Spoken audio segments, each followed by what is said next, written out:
essentially, as mankind gets reduced to data, they become easier to manipulate. And so what it is the Nazis may have started it, but we're perfecting it.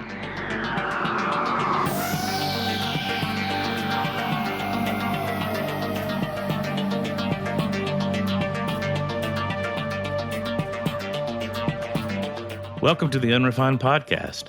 I'm Brandon Spain along with Lindsay Waters and BT Wallace, and together we explore the mysteries of the seen and the unseen, challenge conventional perspectives, and navigate the profound truths of our world, all through a biblical lens. Stay connected with us and gain exclusive access to our sponsors-only portal at unrefinedpodcast.com. Now, for this week's episode. All right, everybody. We are back for the final installment of our series we've been working on dealing with Operation Paperclip. And yeah, we're going to kind of wrap this up and maybe allude to some future projects that we might be working on. Actually, we ain't might working on them. We is working on them. But you'll have to stick around to figure out what they are. We've gone through the different scientists. We kind of gave you a basic overview of what Operation Paperclip is. And we're just going to wrap this series up, bring out anything else that we didn't bring out in the other episodes. So I've been thinking a lot about what the church's place would be in a situation like this. You know, we always want to bring our podcast back to some kind of redemptive aspect, bring it back to the gospel, to Jesus.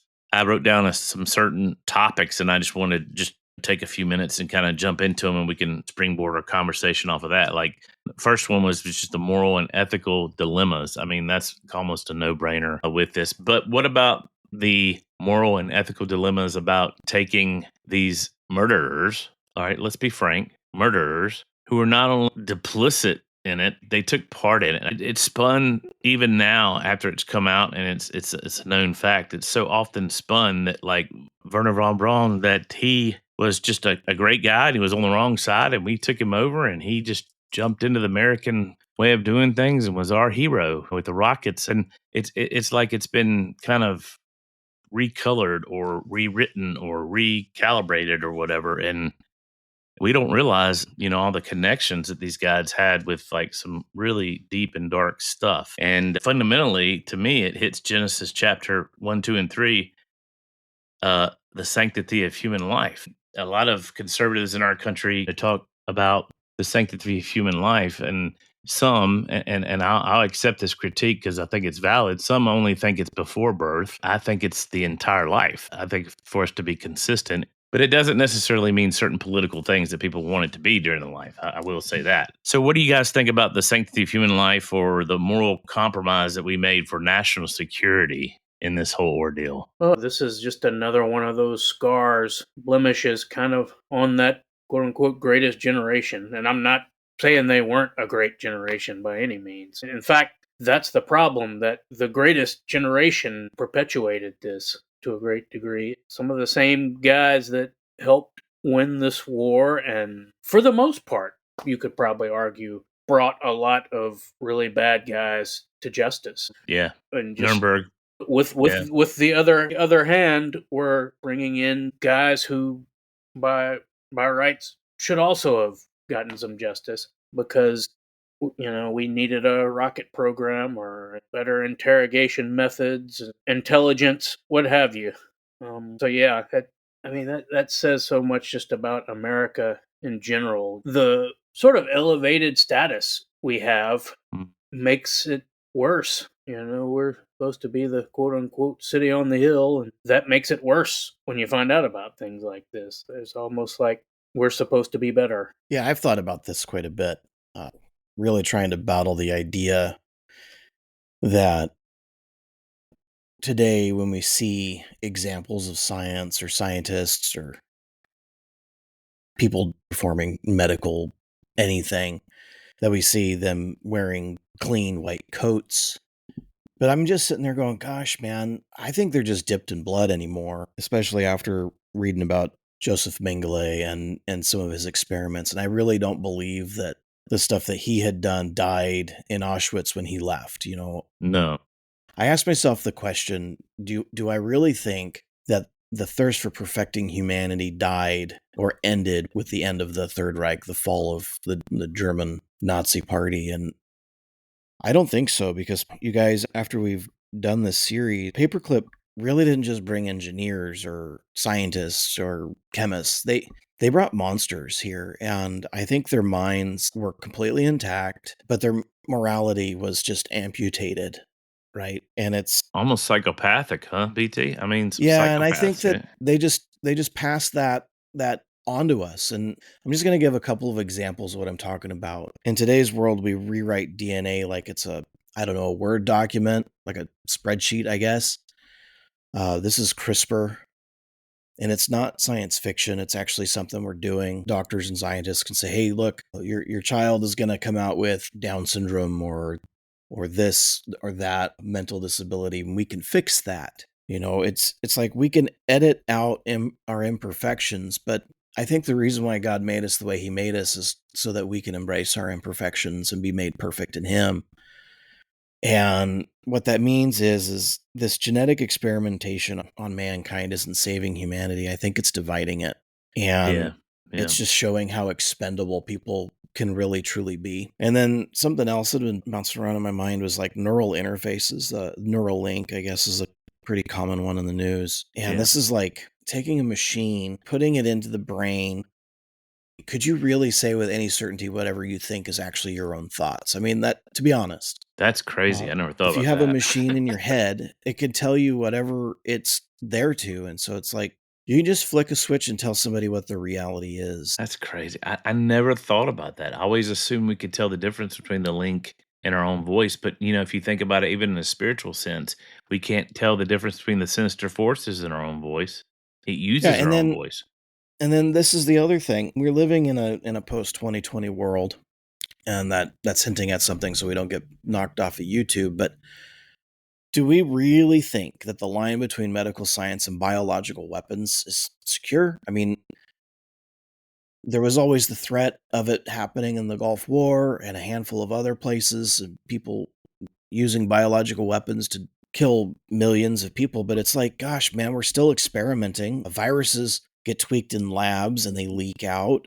It's like bacteria is made immune to nature itself. And all we're doing is we've taken monsters in lab coats, told them to save us, but they're the monsters that are going to destroy us. That's where I feel with the morality situation is going on.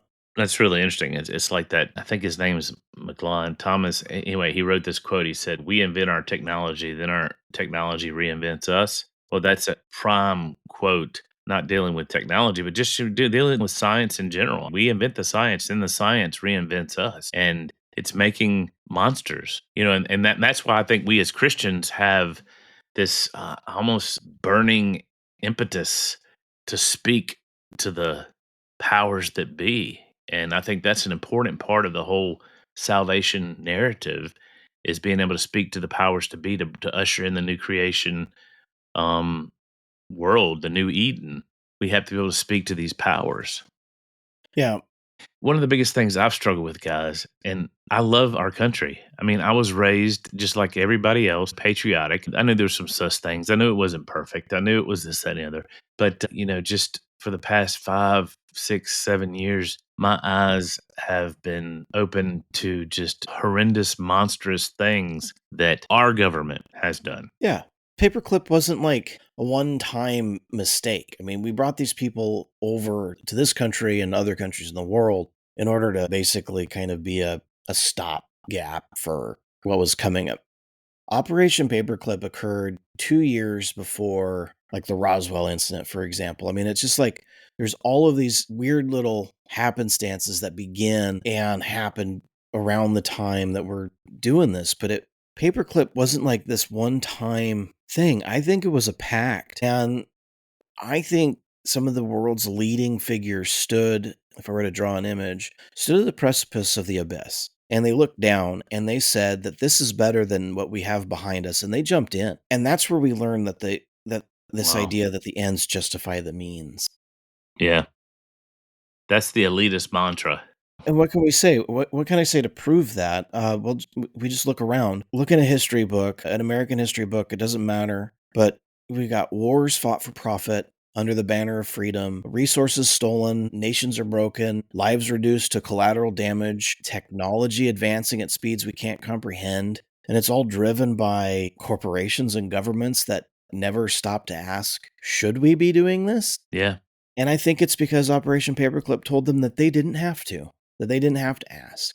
Because if it brings power, that means it brings results, and that means morality is expendable. And so we've got generations of scientists without a conscience and leaders without scruples, and that's the resultant world that we live in. That's what we have inherited. And so, I mean, I don't know where to go with that. Well, there's only one way to go with that. It's a dangerous, slippery slope. And I hate the slippery slope argument, even though it is valid. I don't think everything is a slippery slope. But, a situation like this, it's proven itself out. I just think that Operation Paperclip was basically the genesis of the whole OSS. And then it slid into the CIA. And then it became a civilian, not a military thing. And it was almost like it was all right, let me use a Godfather analogy. It was the Luca Brasi. You kept him in the closet and you pulled Luca Brasi out when you needed somebody to sleep with the fishes. So, and we were duplicit in that, but we hid that. And it's really interesting too. I noticed this predictively over the past 3 or 4 years, particularly since Trump's brought out a lot of the deep state type stuff, which I'm not saying he's an innocent actor in all this. Don't hear me wrong. He's brought out a lot of this stuff. They've really been trying to portray the CIA as like, the heroes or the ones that are looking out for America and all this kind of stuff. And in reality, I mean, how many scandals have we had since Reagan that have dealt with the CIA? We can go back further, but let's just say Reagan, Iran-Contra. They were dope dealers. And then you just push on through Trump's administration, Clinton, all these different things. And I think the Operation Paperclip was the impetus to really say, I don't think we were going to try to be moral. And I'm not saying that our country was a Christian nation. I do not believe that. I think our country was a nation that was founded to have some principles to allow people to be able to worship how they saw fit, freedom, but it definitely wasn't a Christian nation. That's an interesting thing that I would love to hint study, is just kind of just the influence of this. And it's not just Nazism. It's something deeper and more sinister that's been influenced in governments through history. Wonder what would be a good word for that. But I mean, it's been going on for years and years. So what are we Christians to do? There's been options. Stick your head in the sand and wait for the rapture, get socially active and do social justice and actually come up underneath that whole plan? Or what do we do? What do we do? What would be Jesus's method? That would be my question, you guys. What would be Jesus's response to this? What do y'all think? Yeah. Well, you talked about speaking to, and I'm going to use this term that's been co-opted to a great degree, but the whole idea of speaking truth to power is definitely a part of it. That, for one, gives us, if we do it properly, some distance from those powers and holds them accountable. I think the church's prophetic voice and the forth-telling sense of prophetic is very important here. Yeah. Other than let's go find Coca-Cola does monster drinks, and monster drinks are the devil, and there's a top. I mean, that's the extent of our speaking to the powers, or even some of our in truther and red pill circles. I mean, we think we're speaking. Nobody's listening to us because we're not really getting to the heart of what the matter is. We're picking the apples off the poisonous tree instead of going for the root of the poisonous tree. So it's been co-opted by liberals, a lot of the speaking to the powers, but it's a valid thing, and they have some valid points about things. I mean, let's be honest. So a lot of this, I guess, has to do with your eschatology too. I never realized until we got started doing this podcast how important eschatology is. And I'm reading a New Testament theology by a guy named Beale right now, and it's fascinating. I'm starting to realize that eschatology is more than just when we die, our personal eschatology. It's also more than just when the world ends. Eschatology is, in its essence, the beginning of the new Eden, the beginning of the new creation, the beginning of all these things. And if we as Christians come at and look at it through the viewpoint of a new creation, like Delgado's book that we read, and how the gospel comes to bear on that, Christus Victor, we can start with, I think, anything. And I think the CIA's really been experimenting with this for years. Anything can start with a grassroots. The only problem is being able to discern which ones are legit grassroots and which ones are plants or psyops. Yeah. So that would just, I guess, be the discernment of the Holy Spirit. Yeah, that overlaps with some of the counterculture stuff we talked Yes, about for sure. absolutely, absolutely. If we don't realize they're still creating counterculture, then we're crazy. It's still happening. It's just it's amped up now more than ever. But I think they create Christian counterculture too in every tribe. I think there's pockets in Protestantism, Catholicism, and in Orthodoxy. These little plants that where they're trying to create an alternate to move the church in a certain direction and see what it's like to create countercultural movements. Well, if we look at a couple of different things, if we look at, for example, the increase in technology and knowledge, this is probably a really good one. So, historically, mankind went from horse and buggy to cars in like, I don't know, it took like 4,000 years. I mean, we rode horses, and then some people had chariots or conveyances that they pulled behind a horse. That was, that goes back to Roman times, so that's 2,000 years. And then everybody traveled across the United States to the Oregon Territory during the Oregon Trail, using was it oxen and drawn carts. And then nearly overnight, we're in cars, and then the 50s happen, and we're shooting rockets into space. Supersonic Yeah. jets over to Europe. Think about that. All of the things, right? It's like, did this big leap start with a V2 rocket on a launch pad, or was it something else? Because the Nazis themselves believed in energies, forces outside of intelligent energy outside of human thought. They've messed with stuff like 0 point fields, which draw energy from the universe itself. I mean, it's just, we're talking about fringe scientists who didn't just tiptoe around science, but they messed around with religion. Mm. And they use things that today test pilots have systems in their airplanes that rely on energy on propulsion that they call unnatural. And so if we're dealing with that in some of these test beds today, I'd have to say stuff like, well, Silicon Valley didn't start in a garage, not honestly. What we're looking at was all scavenged, pillaged, ripped from people who had dreams of weapons or entities who understood how to manipulate mankind. If I'm going to talk about the legacy of the sinister forces, those who understood very well that the promise of salvation would come through the genetic line of humans, and they manipulated mankind from the beginning before the flood, what's stopping them now? What is stopping them from moving technology in a way that makes it look like it's fulfilling scriptural prophecy? Over the last 100 years, the average intelligent quotient has increased by 20 points. 100 years ago, the average IQ was right around 80. Now it's 100. But in the last few decades, the intelligent quotient has only increased by like 2.4, 2.5 points, depending on the survey you look at.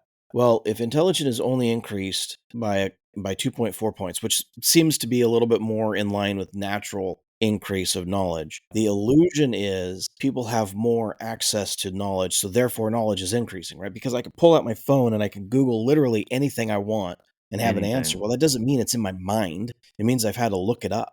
It means I've had to go to a resource, that it's not part of my intelligence whatsoever. Not yet. Going back And to the so Neuralink. people still have to look. Well, yeah, once you have Neuralink, is it really your intelligence then, or is it a computer's intelligence? Because it ain't yours. That's an interesting question. But the illusion is we live in a world where it looks like we have an increase in knowledge. Because the Bible says there will be an increase in knowledge in the end times. Yep. Well, the enemy knew that a savior would come through the seed of the woman. It's right there in Genesis chapter 3. The enemy knew quite well that what would happen is mankind would have a savior, and it would come from a woman. Then what they would do is they would start manipulating the genetic line. Well, the prophecy was laid down 2,000 years ago that knowledge would increase. So when we brought over the people from Operation Paperclip, did we really bring over an honest evolution of knowledge and technology, or the illusion of knowledge and the illusion of a technological increase? Yeah. Well, I was thinking about this. I think about, and this was from the 1800s, Frank Baum and The Wizard of Oz, and which is interesting that that's a big MK Ultra trigger programming thing. But think about the man behind the curtain. Think about the illusion of Oz, and pay no attention to the man behind the curtain. That's what I'm hearing, and it's almost like predictive programming, because they have to show us what they're doing. And I'd love to dive in one day in a show about why they have to do that. It's like they've got to. It's that pride, or it's that whatever. They have to show us what they're doing. And I used to think it was to like get us off the track. Like, oh well, it's a movie, so it can't be real. But I think it's something deeper and more sinister than that. And every time I go back to a point and I say, well, might have been where it started. And I'm like, no. And then I go back, well, this might have been where it started. We're talking about America right now. We're talking about the modernity and post-modernity right now. America is the empire, and Operation Paperclip is definitely a huge turning point in our country. A lot of people don't realize that. I don't know if DARPA was around before then, but that's definitely when it was really coming into being, and a lot of technology was being hidden and all that kind of stuff. You're right. This goes all the way back to the Genesis. This goes back to the fall. This goes back to the three falls. It goes back to Babylon. It goes back to the Tower of Babel. The knowledge and the power. It's almost like we're building a Tower of Babel, but it's not a literal tower. Do y'all get what I'm saying? It's like a recapitulation, but it's like what the occult likes to do. They like to do a black mass versus a normal mass. It's almost like they're recapitulating too, but they're doing it their way. I don't know if y'all have ever seen that or noticed that. I mean, yeah, it's the same mindset, the same spirit behind Babel is just this idea that we can reach the heavens. I was always confused about that. Well, it sounds like they just wanted to get to God. I didn't understand. No, this wasn't for God or to God. This was in spite of God. It was almost like they wanted to show the Almighty and be God. Yeah, that the ultimate. Yeah. I didn't understand it then. That this was deeper than just wanting to build a big tower up to heaven. And it's questionable how much of that was a literal tower. Even what did this really? There could have been so much more to that we don't even know there. So yeah, absolutely, yeah.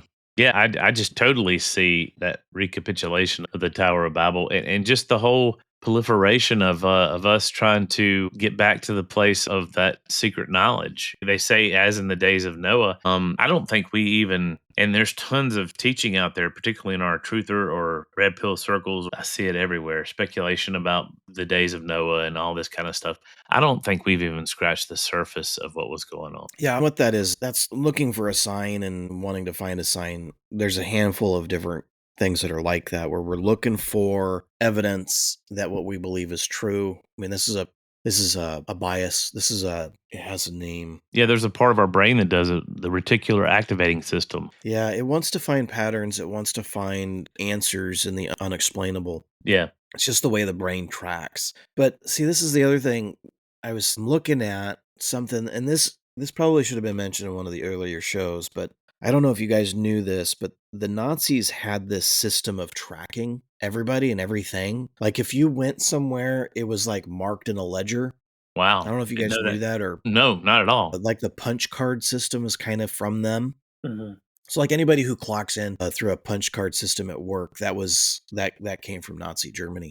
You would punch in or punch out so that the system would know where you were. Fascinating. Right. And so what happens is like your movement, the movements of people are like cataloged and they're kind of researched and they figure out, we mentioned in our Laurel Canyon episode about how the government works to manipulate the masses to buy this toothpaste or that deodorant or whatever by getting the people that we're used to seeing on the silver screen telling us that this thing is good for us. I mean, so we get used to moving man towards, hey, if there is a medical outbreak, the people who we should be listening to would be wearing lab coats. And so you get lab coat people telling what everyone should do, and we just buy it hook, line, and sinker. And so then what happened was if your neighbor is out, call this number and tattletale on them, right? And so we get people being followed around. So with the idea of the Nazis and the way they followed people and they ledgered everything, I was thinking about the Chinese social credit score system and the use of cameras. And now I think that's just a beta test. And I say that plainly because that's probably the best culture to beta test that on, because they buy the line that whatever they do needs to be good for the whole. So they really buy that. Yeah. And so I think things like facial recognition or online monitoring are tools that are being used to normalize this kind of thing, right? We're getting used to seeing it. Mm-hmm. But for crime. for crime. In quotes, I did Exactly. quotes. We Yeah, are being yeah, told that it's for our safety, yeah. but who gets to decide what safety means? Mm. And so what ends up happening is anybody who's got a speeding traffic camera, you go through the intersection at 11 miles an hour above the speed limit, it takes a picture, and then you get the thing in the mail and so on and so forth, ticket. Well, people are supposed to observe that but that's not like every state in the United States. That's not the same everywhere. I mean, if the computer catches you doing a crime, the judge is like, nope, you've committed a crime. So the algorithm has determined what your crimes are. So it's not people watching anymore. And so basically, as mankind gets reduced to data, they become easier to manipulate. And so what it is the Nazis may have started it, but we're perfecting it. And surveillance isn't about keeping you safe. It's about keeping you, I don't know, keeping you still, keeping you quiet. So the Nazis had to depend on bureaucracy and punch cards and not a lot of just amazing technology. They were just the ultimate bureaucrats. But, there was still a lot of the human element in that. And now we've got machines that do a lot of it for us. So make it easier. Well, look at AI, you guys. AI is going to fit into this picture. Even though I'm neutral when it comes to AI, I think it's a tool, but it's going to be used to track this data. I mean, that's ultimately where it's going. The AI is going to know where we are. We won't need Life 360 anymore. AI will know where we are. Yeah, the thing is, and this is what gets spooky, right? So if we're like, oh, they're just a bunch of tinfoil hat wearing conspiracy theorists. Well, all we're doing is we're just looking at the evidence and we're just drawing one conclusion out of maybe perhaps many that seems to fit. And it seems to fit that taking people and observing them and how they act and being able to create blue light or ways that are designed to get people to tend towards something. Yeah. It's almost observable. You're not taught how to think, you're taught how to react, and you are encouraged to just react and be the good little sheep that you are. And I don't know, it just seems like this is a legacy that we can say Paperclip exploded, right? We've seen it bigger and brought into reality because we're able to dig into some of these documentations, look into some of these scientists. We're able to look into the fallout. We get to look at the Nuremberg trials, and we get to understand that these guys did eventually, maybe after they were used up and discarded, just like any system of abuse would do. We find out how evil and maniacal they were, but I think it's shadow puppetry. It's yes, we were so evil in the past, but that's not how we are today. We've Yeah, they learned from our monitored mistakes. everybody and Yeah. everything, but now look, we use computers. It's not the same. Yeah, No, it's it's fine. exactly the same. Yep. Actually, it's a lot worse. And it's only going to get worse. And seeing then this is where bringing it back to the whole eschatological type thing. This is where I think eschatology is important, but I don't think it's as important as a lot of people are very myopic when it comes to their eschatology. It's only about when Jesus is coming back. It's not about what is Jesus doing. It's not the when or the what. It's the why. And I think we have to see, to form an eschatology, why? Why are the sinister forces going a certain direction, and why is Jesus going a certain direction? And we might get a more reapproachment, is that the word, in eschatological settings and situations, I think. So what I really find interesting is this whole fifth generation language is all back to word. In the beginning was the word, and the word was God, and the word was with God. It all goes back to word. And now, whereas with the Operation Paperclip, there was still a lot of other means to manipulate people, but now we manipulate people with words. That's it. We can make anybody do just about anything we want to do with words, and it blows me away that it's come back to that propaganda. Yeah, since you brought up the idea of eschatology, that's basically like the study of the end. And for the Christian, it should be the end in hope.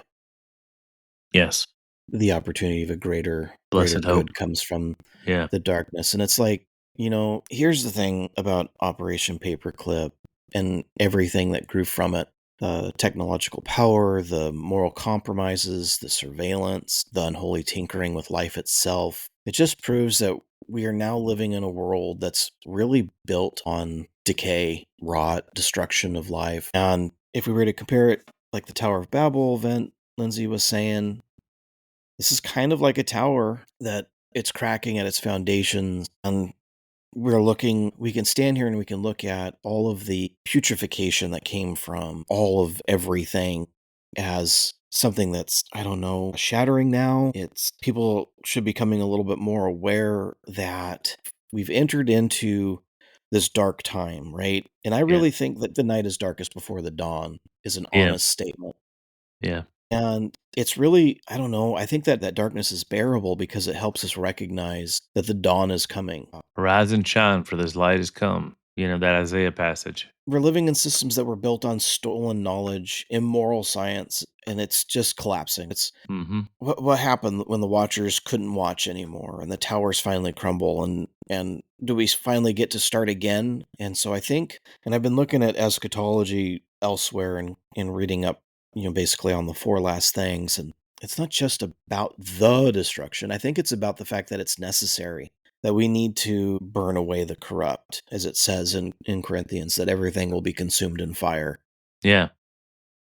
We just got to burn away the corrupt people, the wicked people, and let something grow from those ashes. And I think even in these dark moments in our history, when evil wore uniforms or Yeah. dressed as scientists and played God, that hope still survived, that people resisted, people endured.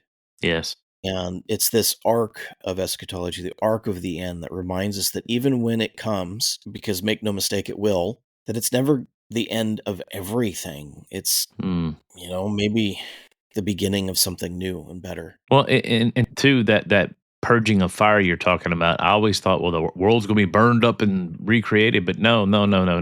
It's more like a forest fire. It's going to burn up and then regrow. Anyway, go ahead, Lindsay. I know you wanted to say something. Well, I just got to thinking, how many Babels have we had since Babel? Obviously smaller ones, but Interesting. was the Roman Empire a Babel? Was Alexander the Great's empire a Babel?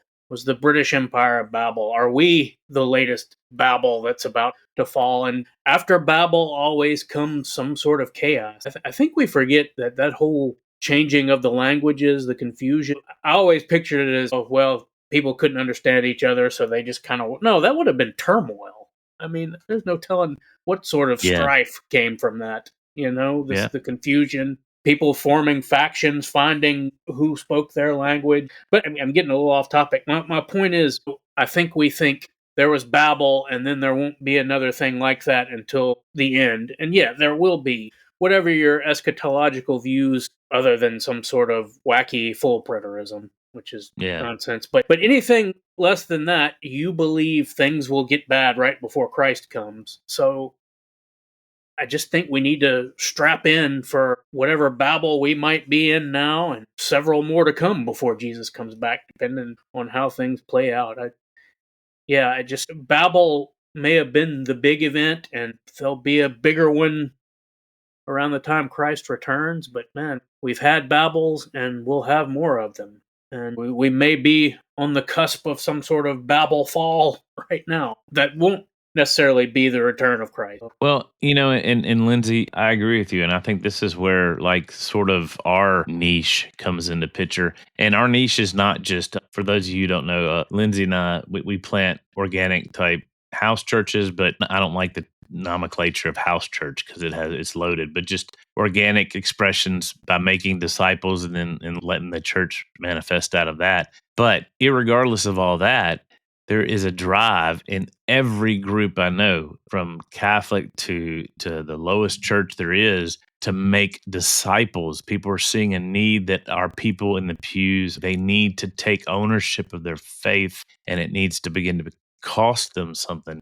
And I think that's the grassroots that we're looking for. People have got to begin to read the Bible for themselves. They got to begin to pray for themselves. They've got to begin to have a relationship with Jesus, more than what we have now. They've got to weigh, like Jesus said, in the balance, my life or his life. And that is, I think, going to be we're going to be outliers. I really do. I've told this story, but I had an Archbishop of Rwanda come to our retreat center, and he and I were sitting out back, just having a glass of wine and just talking about the world and all this kind of stuff. And it was incredible to be sitting in front of a man who helped heal the Rwandan genocide. It was amazing. I think he's the most famous person I ever met. To meet a really famous, godly man. Anyway, he said that, and I mean, he was Catholic before he was the Archbishop in the Anglican Church, and he believes that the church is going to be pushed further liminality, and we're going to be outliers, and that is going to be our power. Our power is going to be able to be outliers in the whole situation, a resistance force, but not in the way Hollywood would make it out to be. We're going to be a different kind of resistance force, and we're going to be able to engage in that fifth generation warfare, which is words, because we've got the ultimate form of words or power. We have the word, and he sat there and he told me that he's like, Catholics are going to look at totally different 200 years from now. He's Anglicans are going to look totally different to Methodist, Baptist, all these groups, because we're going to unite around our common beliefs, and we'll have a common enemy as being outliers. And, some people's eschatology say, well, that's a new world order. That's the blah, blah, blah. But I don't think so. There could be a counterfeit for that. Don't get me wrong. But there is going to be, and it's going to have to be grassroots. We're going to speak power. It's going to be Hunger Games-ish, sort of, which is a very, very prophetic, predictive programming whole series of novels and movies. But I think we're going to affect the person in front of us. We're going to love the person in front of us. We're going to train and help and teach the person in front of us. And we all know math well enough to know that multiplication is the answer. And the church for years has been doing addition. We need multiplication. So I just wanted to add that in there, because I think that's an important aspect to bring it back to the gospel. And as being outliers, we're going to recreate after the darkness. We're going to be the light. Arise and shine, for the light has come, for the glory of the Lord has risen. And I wonder if that's I don't like this term, revival, renewal, reformation. I don't like that term either. But, whatever, the new beginning, the new creation. Any final thoughts, guys, about this? Yeah, maybe as we look at everything that goes on day to day, maybe the monsters win for a while. That's profound. Maybe they write their rules, build their towers, just like they've always have. But the end always promises one thing. They don't win forever. The reckoning comes, and when it does, what will be left will be what's true. It'll be what's good and what belongs to be right. And, maybe the end of the world isn't the end of us. Maybe it's the moment mankind finally wakes up and remembers who we really are, made in the image and likeness of God. Identity. Who we are and what our purpose is. And our purpose is not necessarily out there. Our purpose is more in our heart. And I think the out there comes from what is in our heart. Yeah. Man, that's awesome. That's good stuff. Maybe the monsters have to win for a while. That's a good slogan. Good one-liner. But it's true. Lindsay, any final thoughts or anything? Oh man, I can't think of anything I could add to that. What BT said, that was pretty powerful. This was an interesting study. It was eye-opening, particularly for me. Just not even the rocket scientists and chemists, but just the ways we were involved with intelligence networks and the whole getting people like Klaus Barbie out, and made me wonder who else we might have helped out that they didn't find out about. Maybe even the Big M. There. Well, Annie Jacobson, she wrote a very whitewashed. I mean, I'm not making her books are awesome, but there's probably a lot more that wasn't in the Annie Jacobson book. She just touched the surface, basically. She scratched the surface. Yep. So this was eye opening. Well, just as a teaser, this is not the end. This is only the beginning of about what's to come in the future of 2025 for Unrefined. We're going to go deep down this rabbit hole, and we're going to try to maintain both our skepticism as well as our sanity as we dive down this hole. We'll see if we can hold it together. Stay in the word. I think something that we will look at is the fact that the Nazis weren't just soldiers or scientists. They were seekers. Yeah. And they were seekers for power, and power that didn't come from labs or blueprints. But they were looking for stuff that came from beyond. And the truth is, before Hitler rose to power, he had surrounded himself with believers and those men who thought that the future of Germany was not written in politics, but ancient energies and forgotten texts. Yeah. I never will forget. I started reading that, was it Peter Levenda's book, and he talks about that castle where it all started way before Hitler. And I'm not going to say Hitler was a patsy, but he definitely wasn't the power broker in the whole Nazi enterprise. Nor is there any one person, I think now.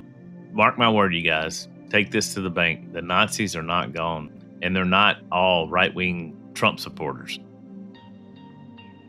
There is a real Nazi threat out there that actually supersedes all political parties. Yeah. Yep.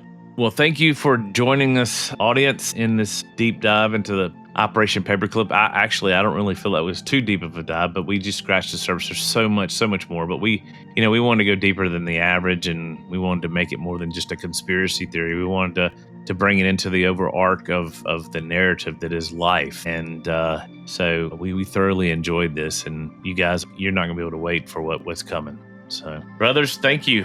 Thank you, BT. Thank you, Lindsay. Thank you. All right. Yeah, good show. Good show.